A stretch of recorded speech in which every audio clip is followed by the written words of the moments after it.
जळगाव जिल्ह्यात काल झालेल्या मुसळधार पावसामुळे पिकांचं मोठं नुकसान झालंय।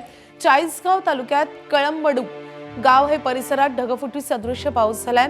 या पावसामुळे पिकांचं जमीनच खरडून गेल्यानं मोठं नुकसान झालंय। जळगावात काल पहाटेच्या सुमारास मुसळधार पाऊस बरसलाय आणि पिकांसह शेतजमीन खरडून गेली आहे। आता या जमिनी कशा पिकवायच्या असा प्रश्न शेतकऱ्यांसमोर उपस्थित झालाय। सरकारनं तातडीनं पंचनामे करून मदत देण्याची मागणी या शेतकऱ्यांनी केली आहे।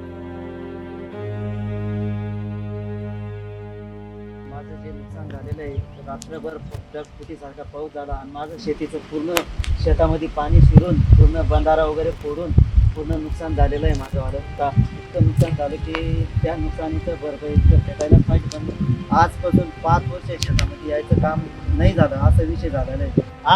आपा पसारा शेतीमध्ये कसं झाला आहे हो, याची तुम्ही लवकर लक्षता घ्यावी एवढी नम्र विनंती।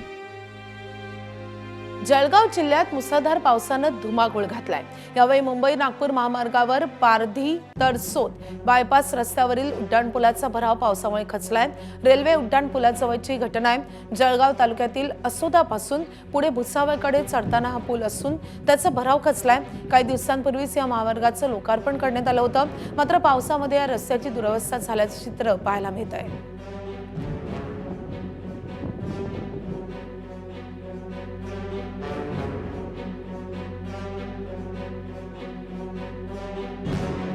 जळगाव जिल्ह्यातील धरणगाव तालुक्यात झालेल्या ढगफुटी सदृश्य मुसळधार पावसामुळे सावलखेड येथील अंजनी नदीला अचानकपणे मोठा पूर आलाय।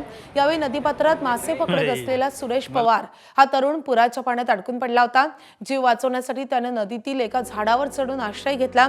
दरम्यान 5 तासांपासून झाडावर अडकलेल्या तरुणाला सुरक्षितरित्या रेस्क्यू करण्यात आलाय। पाणी ओसरण्यास सुरुवात झाल्यानंतर तरुणांना स्वतःच पोहत पुराच्या पाण्यातून वाट काढली आहे।